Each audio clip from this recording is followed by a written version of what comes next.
Hello and welcome to the March update on a wildlife garden. Some changes have happened, lots of new growth going on in the garden now compared to in February, early February. It is late March, so giving it some time for everything to come out. We had a cold February, so I hope you can see the changes that are slowly beginning to happen in our wildlife garden. I've been shopping. I brought a few plants. A blueberry just for personal use because I love blueberries. I've got 3 Pyracantha in the garden already, but I think I've only got the orange, so I brought a red Pyracanthus, which is I know the birds prefer red berries to orange berries. And this is a mock orange. It looks very pale and insipid at the moment, but that's due to it being stored indoors in the shop that's known as the Poundland shop. So I'm hoping it'll pick up. I mean, it shouldn't have flower heads on yet, but hopefully it'll darken and I can get it planted. It produces a lovely white blossom with a lovely orangey smell to it. Let's start our trail up the garden. There's a tray of sweet peas that I've planted. I've got some everlasting sweet peas and just general sweet peas. We find that the solitary bees in our garden, all the different solitary bees in our garden, love sweet peas, so we'll be planting those in the sunny aspect in the garden a bit later on. The first thing we've got today is an anemones. It's a mix of colours, and the bees have been using this. There was a bee just about 5 minutes ago on here. I've been seeing queen buff-tailed bees using it, so a nice little spring plant. We've got narcissus next to it. I haven't seen anything use narcissus. These are the tete-a-tete plants, but I don't think they're that popular really. In the pot with the anemone, it's just coming back, is another anemone, but that flowers later on in the year, so that's hopefully just starting to grow in there. And another anemone here. These flower later on in the year, about July. This plant here looks dead, but it's an aqualead. It's called a Weigela.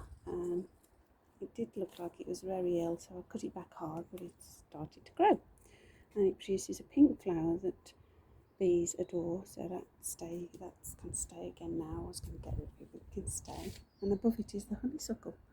Had a beautiful display last year. Bumblebees seem to love honeysuckle, so that's the standard honeysuckle. And we move a bit further up. We've got a raised bed where I grow my tomatoes, so not exactly wildlife there, but the bees obviously pollinate the tomatoes, so as for personal use. I do try and grow a bit of veg in my own garden. We've got lots of mint in the front in the pots. Mint flowers, you have to let it go to flower because the bees adore, and all insects seem to like mint flowers, so if you can grow mint in a pot, you can use it for your own culinary purposes and feed the bees.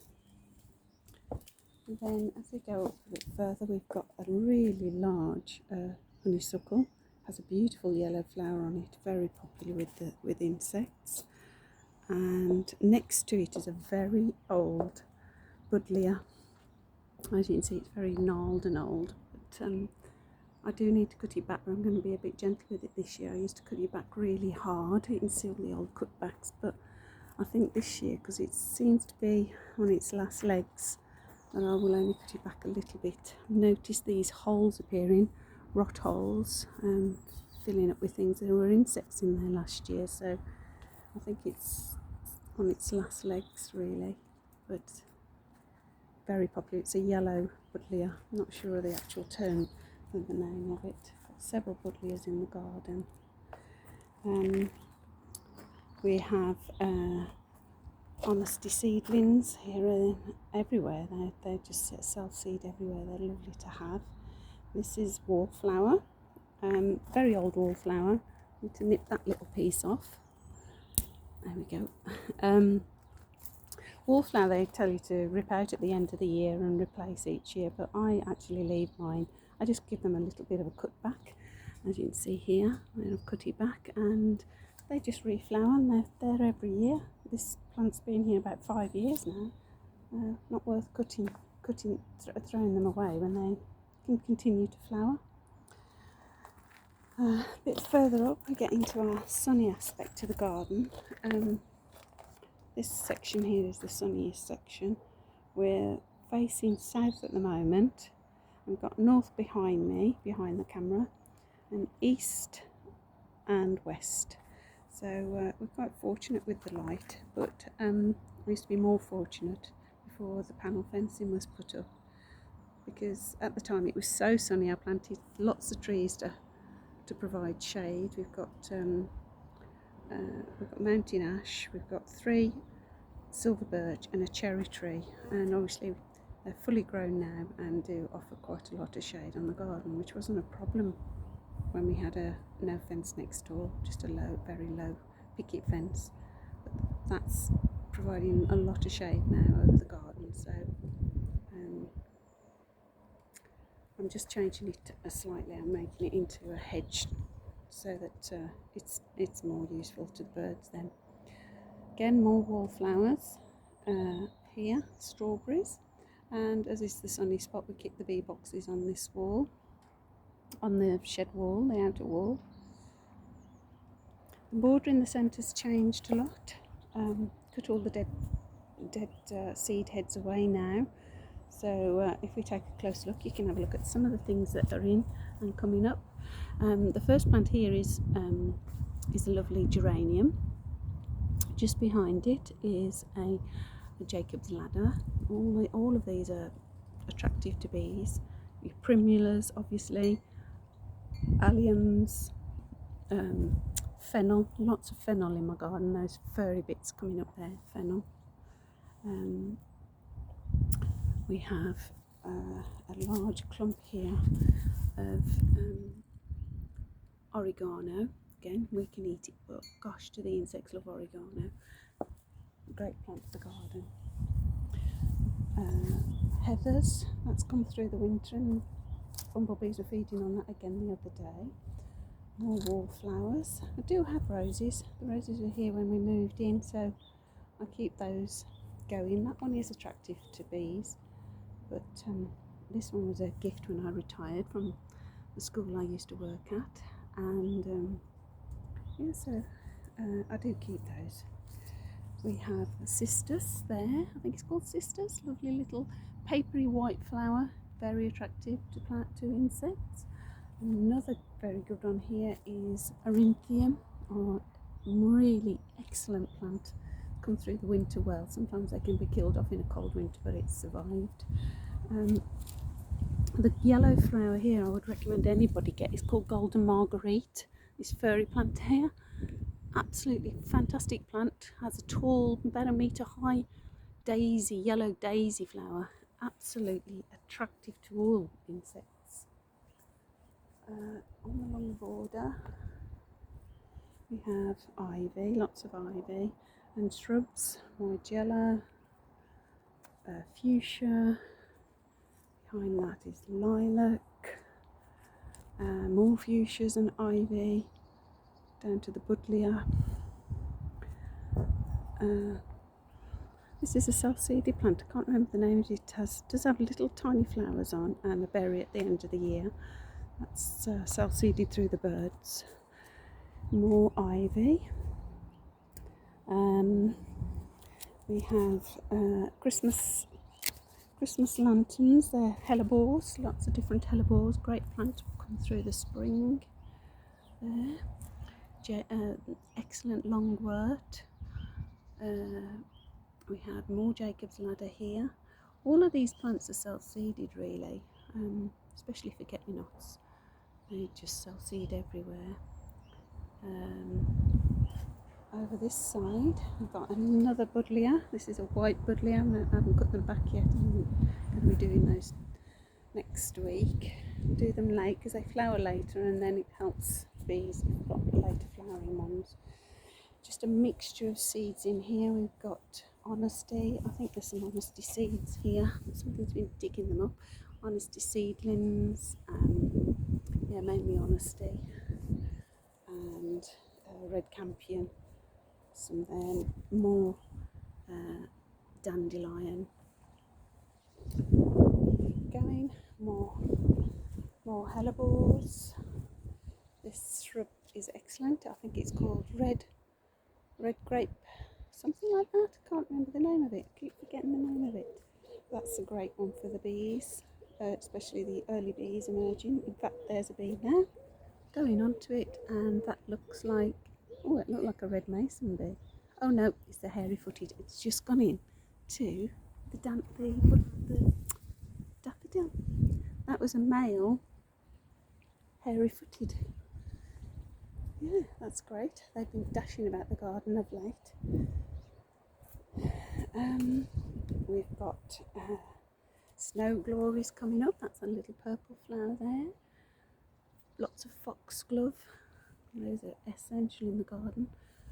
More wallflower. I find once the wallflowers in flower, the female hairy-footed seem to appear.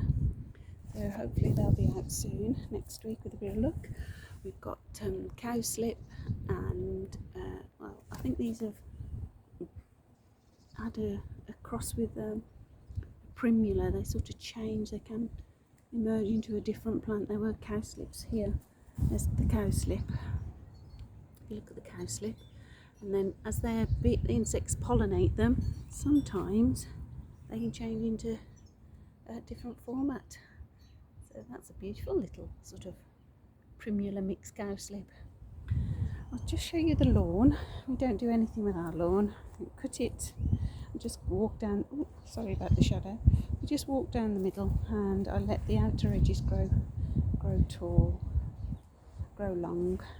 Plants do come up in it, so I don't look after it. I don't feed it, don't weed it, don't moss it. It just is what it is, and plants are slowly creeping into it, which is what I want it to do. And there are some little bulbs. All the crocuses are finished now, but other things are starting to come up too. So a great bed. Here we are. Look, I think that's a great hyacinth that seeded itself coming up. So I would just let it go. Not interested in lawn. We have, because of the trees we've got as well, we've got lots of roots coming up in it. It's impossible to look after properly because of the trees that I've planted. A bit further along, this is more shaded here. This border gets quite shaded by the cherry tree. So we've got some of the shrubs I've planted. We've got a very young hawthorn there. Pyracantha is the red pyracantha I'm going to put in up here. We've got a nice plant there that's called Lavender. That's this one. That will grow quite tall. Got nipped by the frost, but it's survived. Lovely flower on it, pink flower that the bees adore.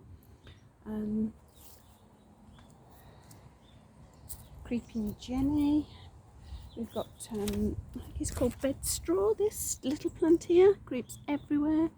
Great ground cover. And then that offers up a little white flower. Lots of those tiny insects use all these plants. You don't think they're being used, but they are by very small insects. Now this is a little bit sunnier. We've got a nice patch of heather here. And a lot of plants are just starting to come up. Until they're in flower, I can't remember what they all are. This is a good one. I think it's called, here we go, I do try and keep the labels to help. Yarrow. That's a great one for the garden. There's a nice flat head on it. We've got daisies over there. We've got the snowdrops have just finished. We've got fox and cubs. We've got some foxglove that's self-seeded. Lambs here. This looks like it's not survived, but if I'm not going to take that off till all the cold weather's gone.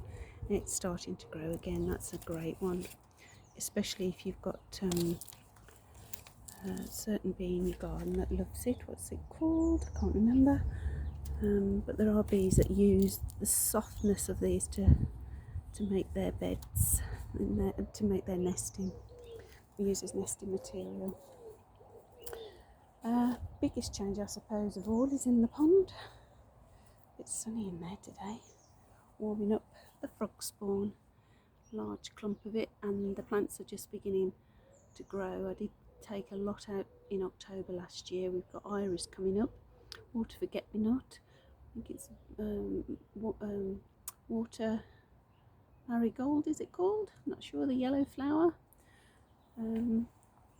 Great source of, it's not the best pond in the world, but obviously it works. It brought the frogs in. There's lots of insects in there. I can see something crawling around there. Is that water shrimp or something? Yeah, water level's down because we've had such warm weather. Be aware of that.